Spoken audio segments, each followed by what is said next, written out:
So this is the end of your trip in New York. Yeah, I'm leaving tomorrow. So, in making this film, how's your filmmaking style and approach changed at all? Well, it changed a lot. I mean, I really had to figure out how to make this film work within the limitations that I had, which were both geographic and economic. So I decided to find a style that would work for the thing I was trying to say, which was telling a true story from 20 years later, and acting myself, but having people play the roles. But it's all actually true, but it's all also contrived in that it's a reenactment. It was just tricky to find the right tone for that. Well, given that this is sort of a fictionalized documentary, or a fiction about a reality, the toughest thing must have been what not to put in there. Yeah, the first script was 300 pages long, and oh my God, the hardest thing was just whittling it down to a 90-minute version of the events.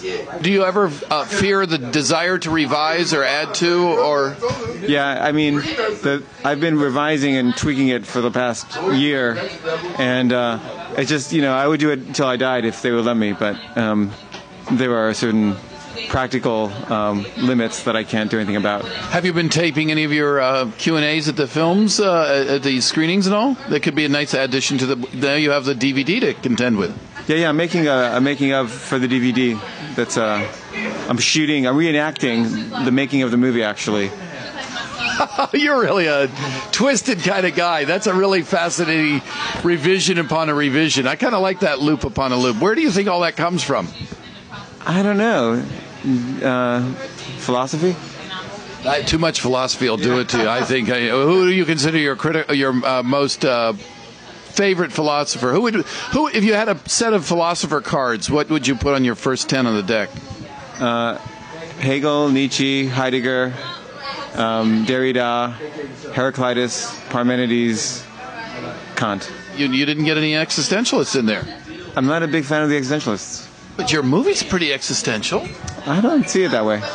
You don't see it that way. I mean, you're kind of like wrestling with, in a way, it deals with that matter of meaning. Yeah, no, it does. I mean, I like a lot of existentialism, but the main difference is I actually believe in the spiritual realm, and most existentialism is atheistic. I mean, Kierkegaard is an existentialist, and he's obviously not, and I like him a lot. But I feel closer to him than to, say, Sartre, who is usually associated with existentialism. Well, it's interesting you say that, because I would say in some ways your film is like the absolute opposite of, say, a Lao Tzu. Really? I think of it as very Lao Tzu. Well, you kind of get to the to sort of like the a sort of anti-materialism, or sort of like you remove yourself from ego by going through the ego so deeply. Yeah. In Hinduism, there's this idea called the negative path of God. And the idea is that you do all the things you're not supposed to do to get to God faster. Well, you've definitely turned God on his head in this movie. Well, I think that's where God belongs. So what did you learn about sexuality once because you sort of like objectified sexuality instead of actually learning how to really know your orgasms. That's true. In many ways this is an anti-sexual film. It's an anti-sexual reductionism film. Did you ever wonder to yourself, why am I doing this? Yeah, I thought about that a lot. But, I mean, I think it almost... I mean, I don't seem like your typical sex addict, right? Well, not what I'd think of lurking with a black coat. Right. Although, let's see, what color? Oh, it's a black coat. Oh, sorry. It is a black coat. But I think a lot of people... I mean, I think my sex addiction really came out of a kind of high moral idealism. And the problem with moral idealism is it can make you deny certain things about yourself that you should not deny. And in the vortex created by denial, things can build. I think I came to grips with it before I made the film.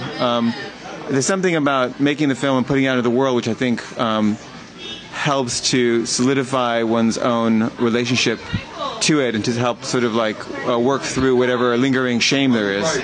So what is the next film going to be about? The next film is called How to Legally Overthrow the U.S. Government. It's a comedy, but it's also a how-to manual on how to take power back from the right. So now, are you worried that, but no bomb making? No, it's legal process. Through legal, non-violent means. Well, have you seen about the generals and their statements about You may not have to. Your film may be out of date by the time. I don't think so.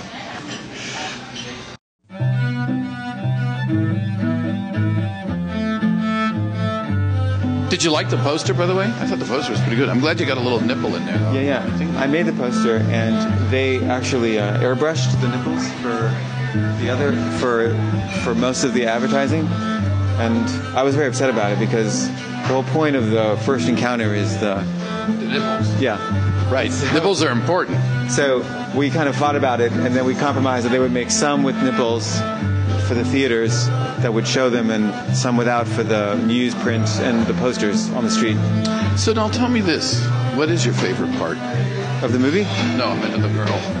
I like to be a breast man, but... I am too. Okay, well, that's good. I'm with you on that. We're going to say goodbye. Okay. Leave you with your poster and your nipples. Thank you. And we'll talk to you again.